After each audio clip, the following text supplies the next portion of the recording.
Hello, everyone. Thank you for tuning in to this edition of the Boerne Brew. I'm the host of today's show. My name's Kerry Barboza, and I'm the sports editor of the Boerne Star newspaper, and I'm sitting in the Boerne Radio Studios here in the Richter Building on Main Street, and joining me is Roland J. Ruiz, our producer, and also joining us on the show is today's guest, Trent Nesmith, Geneva Athletic Director, Geneva School of Boerne Athletic Director. And first of all, Coach, thank you for coming out on the show. Thank you. I appreciate being here.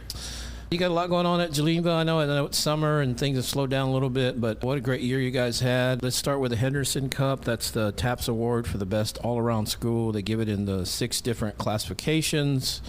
I believe this is your 12th time to win the Henderson Cup since 2010. So were you at the ceremony last week when they handed that out?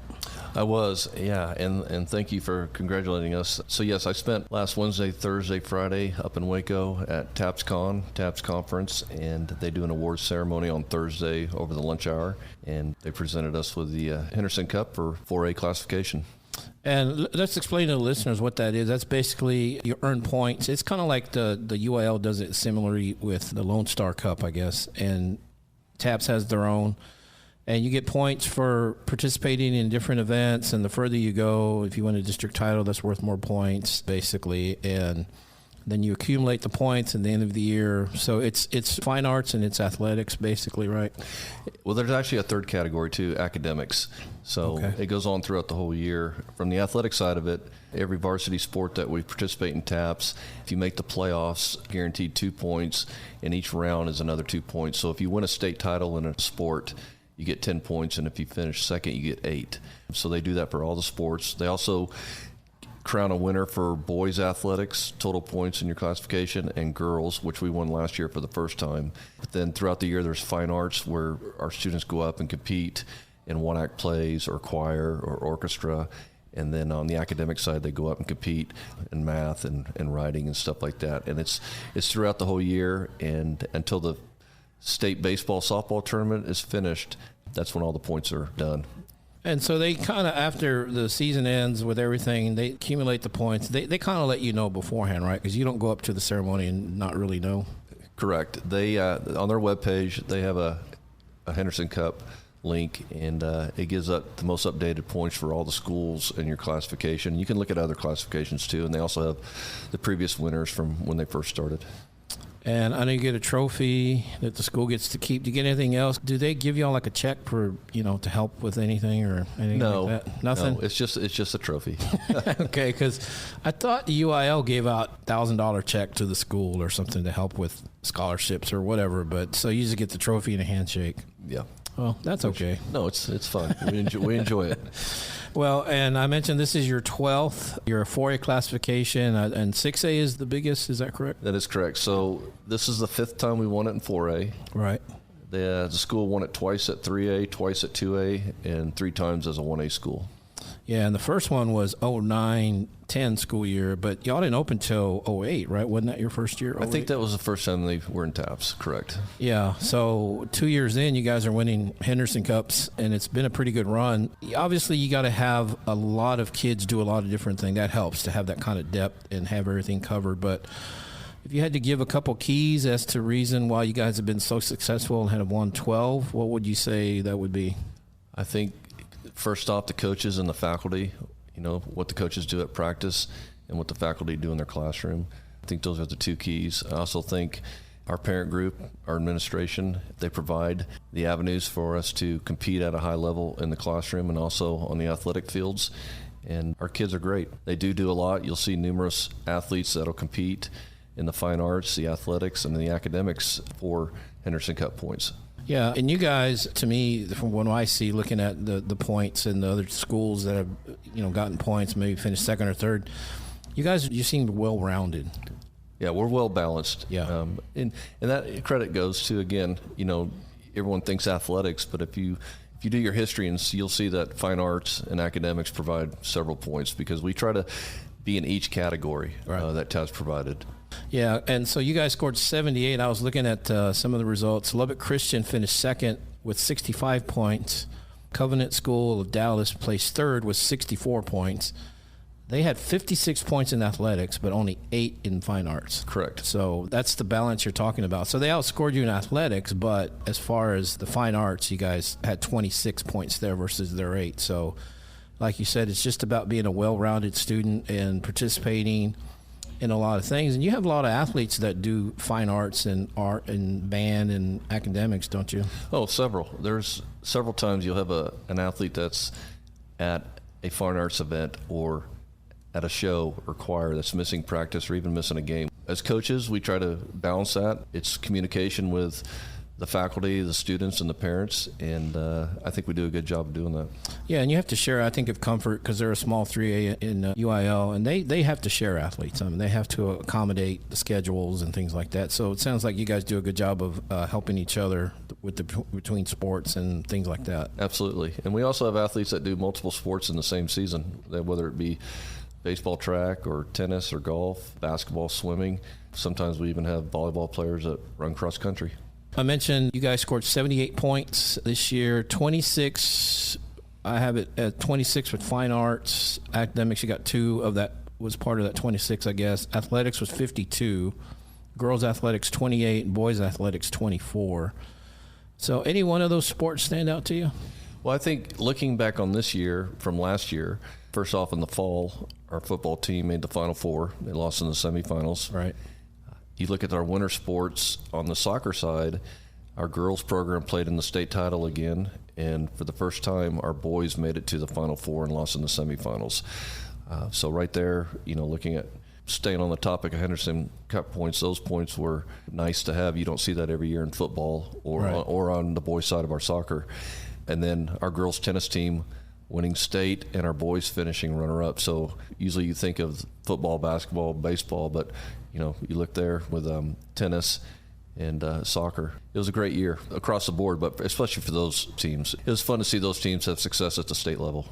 Under fine arts, orchestra, I have the breakdown. Orchestra had 10, art had 8, band 6, academics 2.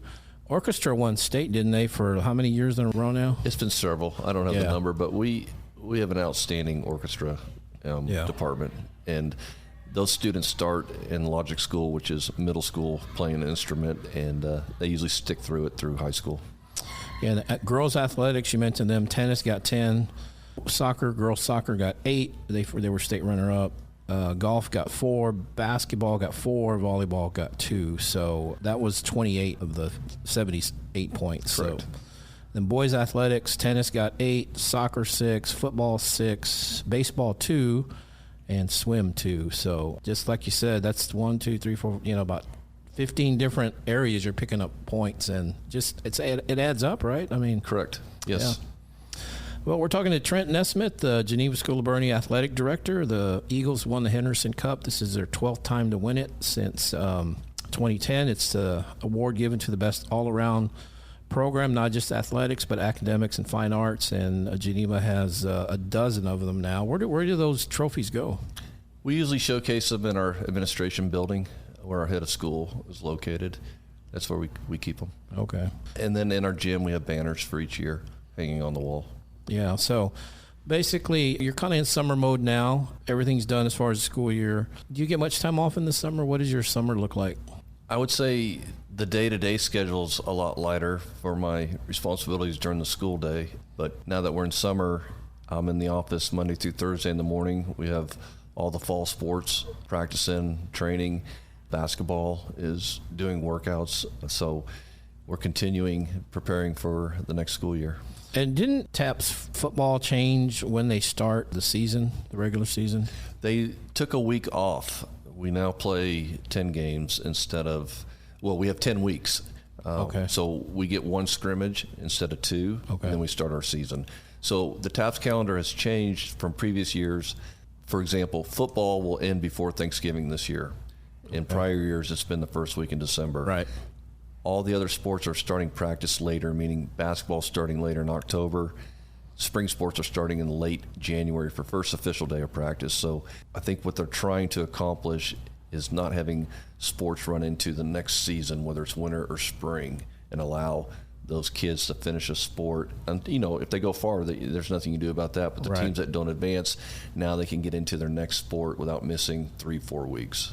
And I guess at lower number enrollment schools, I guess that's something you have to be aware of, because like UIL doesn't care about 5A and 6A if that happens. They just move on because and there's very few that actually will play a sport that bumps into each other at the higher levels, it seems like, with bigger enrollments. But yeah, I think of Comfort also same thing. They can't start softball till they get everybody from basketball and that sort of thing. So I guess that makes sense to do it that way. But wouldn't that mean your first football game's pretty early in August? I think our first official is August 26th is when we open up our season. Okay. That's that Friday. So you bump it up at least a week. A week, yes. Yeah. So when it used to be, that would be your second scrimmage date. So because UIL doesn't play till the following week, wouldn't that conflict at all, or scheduling that first game wouldn't have to be against a TAP school pretty much? I would think so. Yeah. I would think so. Since UIL's, I don't think they're playing at that point. But talking about football, I know you guys do 7-on-7. How's that going? Well, they are in their second week of 7-on-7 in the Sax League. They do that for about 5 weeks, and then the team will go up to Waco. TAPS puts on a 7-on-7 competition, and they'll go up there and compete. Yeah, and one year they did really well. Didn't they win certain state title? Because it's broken down by classifications. It is. It's in division, and they won their division, yes. We did. That was a state championship. Yeah, those don't count for Henderson Cup points. Yeah, it's the same thing. Like for example, this week our volleyball team is up at the TAPS sand volleyball tournament, so they're competing this week, and it's similar to 7-on-7 football. I know y'all do sand volleyball, which is different. I mean, I don't know of any UIL schools that do it. Some do as far as on the side, but that's just part of the school, right? Basically. Correct. Yes, but it's just in the summertime. Yeah. Sand volleyball. And I guess Tammy Owens is up there with them. She is. Yeah. So it would have to be seniors that just graduated can't play, right? Correct. It's the upcoming 8th graders and returning players. Okay. So how many girls actually play sand volleyball? I think we have 6 teams up there, so 12 girls. So it's 2 on each team, basically. Okay. Mm-hmm. And speaking of football, you hired a new football coach, Adam Foran. So tell us about him. Yes. So our former coach, Coach Bob Rosenstiel, took a job as a head football coach at St. Michael's in Austin. And so I started the search again and hired Adam Foran, who coincidentally was the offensive coordinator at St. Michael's in Austin. And he came in late April and hit the ground running and has just done an outstanding job. Yeah, we had him on the show a couple of weeks ago, maybe about a month ago, and he seems to have a lot of energy. He does. He's excited to be a head football coach. I'm excited as our head football coach, and it's for me as an athletic director and watching him come in and his organization, his communication, and his drive, it's been top-notch. This past year, you had a new boys soccer coach, and they did really well. They got him to the state tournament, and he was a guest as well, and his son, who's his assistant. So yeah, Joel and Landon Murphy. Yeah, wonderful coaches. Yeah, he has a different philosophy about soccer, and it seems to really work because he got I think that's the furthest they've ever been to a state tournament like that. It is, yeah. And his philosophy is keep the ball on the ground. Yeah, it worked. And then you had a new softball coach this past year. We did. Our assistant coach last year, Trey Smith. Tim Millage, who had been the coach the last 3 years, retired, and I just moved Trey up in the head coaching position. Yeah, and you mentioned Coach Millage. He had I don't know if Roland knew this, but he has quite a history in groundskeeping. He did grounds work at the Missions, at the Cubs, Wrigley Field, a lot of different places. Yes, he did, and I think he continues to do that. But he did spend a summer working at Wrigley Field. Yeah, and he sent pictures, and he's working the numbers of the old scoreboard. He's doing that. And I know he worked a little bit for the Missions doing groundwork down there. Yeah, he mentioned those stories to me too. Yeah. Yes. Yeah. And you said he's still doing that? I do. I know last summer he worked, I think, for a AAA team somewhere, not in Texas, but I would imagine he's probably moonlighting somewhere this summer. Yeah, and I remember one year he told me that they'd asked him to start, but I think it was with the Cubs, but he couldn't start right away because he had the softball season to finish up. He did. He had to wait till the middle of May till he could move to Chicago and work the rest of the Major League season for them. Yeah, that's pretty cool, though, to have that kind of experience to do something like that. Yes. That is Trent Nesmith joining us here on the Boerne Brew. He's the athletic director at Geneva School of Boerne. And we're talking about new coaches you've had either coming up or this past season. You had a new baseball coach, and that was you. How did that go? Well, when I first got hired at Geneva, I got hired as an assistant baseball coach with Coach Steve Rippe. After last year, the spring of 25, he decided to retire. And he says. He's said that a few times, and he always came back. He does. So I was his assistant for 3 years at the high school level, but then I took over the middle school program and ran 2 teams the last 2 years. So I would run middle school practices, and then I'd go to the high school practice, and then, coach at the middle school level and the high school level. And when he retired, it was just an easy transition for me to take over that position because I know the players, I know the district, I know the lay of the landscape with 4A baseball, and that's my background. Since you did it this year, is that something you're going to continue to do and just juggle both? Absolutely. Both jobs? Yes. So you still love it? Mm-hmm. Yeah. Well, and you have a college coaching background. I know you're from Kansas. Your dad was the trainer, or your grandfather was one of the trainers, or the trainer. Because back then, I think there was only one trainer for the whole school, right? There wasn't when my grandfather was at the University of Kansas, and that was, from the 40s to the early 80s. When I graduated high school, I played college baseball, and then when I finished my college career, I coached 10 years at the collegiate level in Kansas and did a lot of summer collegiate baseball as well. Yeah. Jayhawks just got knocked out by OU. Sorry to sore subject. They did. It was fun to see them get that far. Yeah, they got to host, but OU, who has a Bernie kid, Camden Johnson, ended up beating them and then swept them, and they're at the College World Series, and 5 of the 8 teams there are SEC teams. I agree. OU's from the, they used to be in the Big 12. Yeah, and the Big 8 originally. In the Big 8. But for them to go into what they did at Georgia Tech, they're a very good baseball team. Yeah, they're good. And it's a different world out there with recruiting and NIL and transfer portal, but it seems like every year you almost have to rebuild because of that or add players. You have to do it a lot now because of the transfer portal. Rosters change a lot at the collegiate level, and I think that's hard for recruiting and coaches, and it's something that takes a lot of work. So as far as being the head coach and the athletic director, head coach of the baseball team, so I know that's a lot of demand on your time to do one, but then to do 2. Was it just kind of juggling all the things together and just kind of staying organized and ahead of the game? I think getting to work early in the morning and taking care of all the stuff outside of running the baseball program, making sure that all the spring sports are good to go with transportation and scheduling and talking to other schools and all those kind of things. I basically would be in the office till 2:30, and from 2:45 to 6:30, I'd be out at the baseball field. Right. So, but yeah. Well, and your time as a baseball coach in college, did you ever coach anybody who made it to the majors or anything like that? I did. I had a Butler County Community College where I coached. I had a Scott Presser, right-handed pitcher that made it up to the San Francisco Giants. And then I coached a woodbat summer collegiate team called the Topeka Capitals back in '99.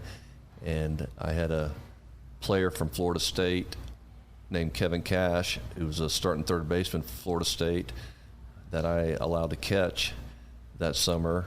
And he got drafted and is currently the manager of the Tampa Bay Rays.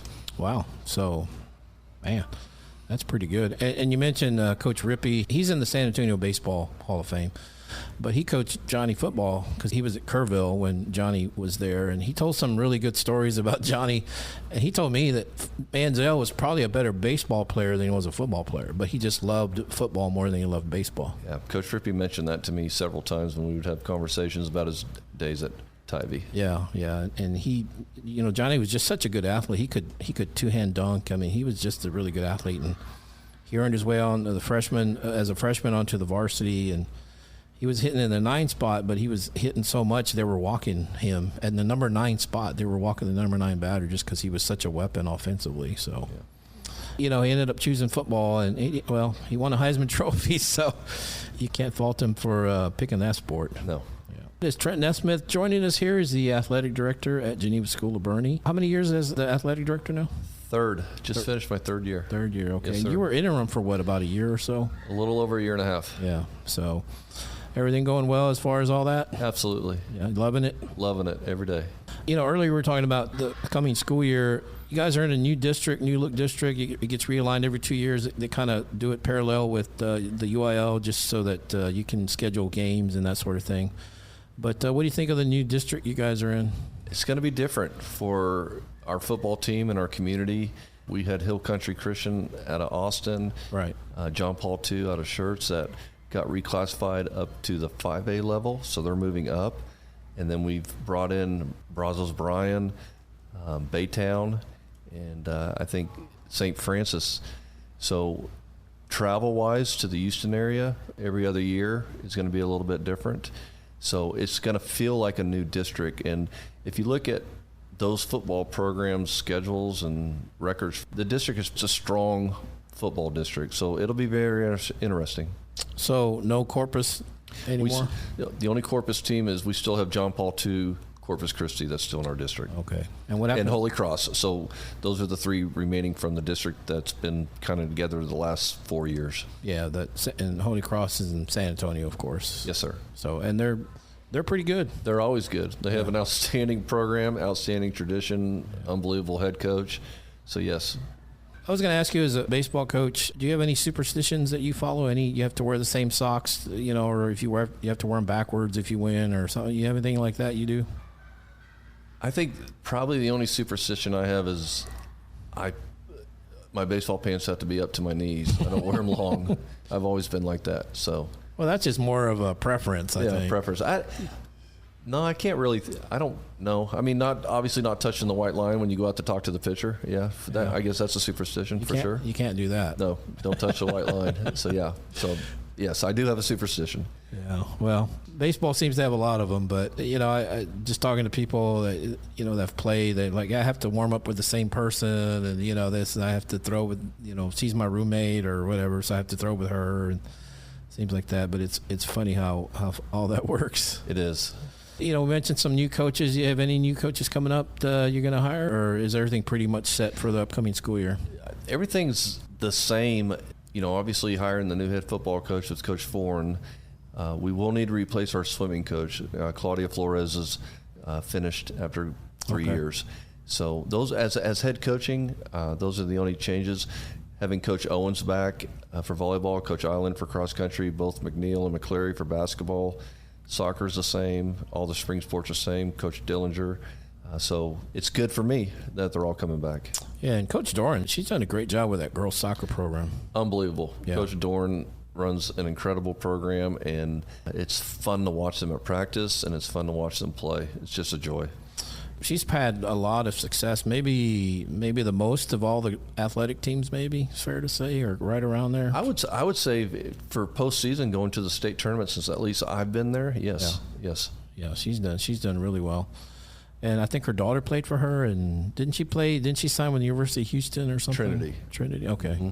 So she's had a great career there. And mentioned the school year ending, new one beginning. I know you lost Libby Lunsford. She retired after 20 years. She was a great friend.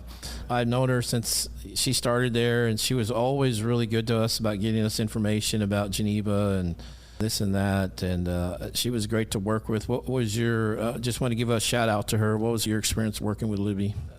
Nothing but pure joy. Libby was so much fun to be around when I was around her, and obviously being part of our administration team. She had so much insight to the school. Gonna miss her, but I know she'll still come around and see us. Yeah, after 20 years, and I met the replacement team. Amy Simmons is one of them, and then there's somebody else that was part of. I can't remember his name. I'm sorry, but Justin. Yeah, that's right, Justin. Yes. So they've already sent me stuff on the TAPS, the cup, the Henderson Cup. Mm-hmm. So they sent me that information, which we got in the paper. You can read about it in the Boerne Star. It's in there. But mention your time off. You gonna do any kind of vacation this year? What are your plans for that? I usually don't, but my youngest son, Cannon, and I are going to go to Maine to visit family and play golf for 3 days. So that's something I'm looking forward to in July. He moved down here to Texas, and he's working at the school, isn't he? He did. He interviewed for a PE position and got hired. And so, yes, he's part of the physical education department for the grammar school. How's he liking it? He loves it. He's 25 years old. He should love it. He's single. Yes. And I've seen him at games at night. So, mm-hmm. Yeah. Well, that's great that you guys are. So it seems like, I know you're from Kansas, but it seems like you're kind of Texans now. If you ask my wife, we should have moved down here sooner. So we love Boerne, we love the Hill Country, and it's wonderful. Well, I know people at Geneva love you and love having you there, and I've heard a lot of great things about you. So congratulations on a great job and in another Henderson Cup, and just want to thank you for your time. Thank you. Appreciate it. That is Trent Nesmith joining us here on the Boerne Brew. We want to thank him for his time and congratulations on the Henderson Cup, and want to thank you out there for listening, and we'll talk to you next time.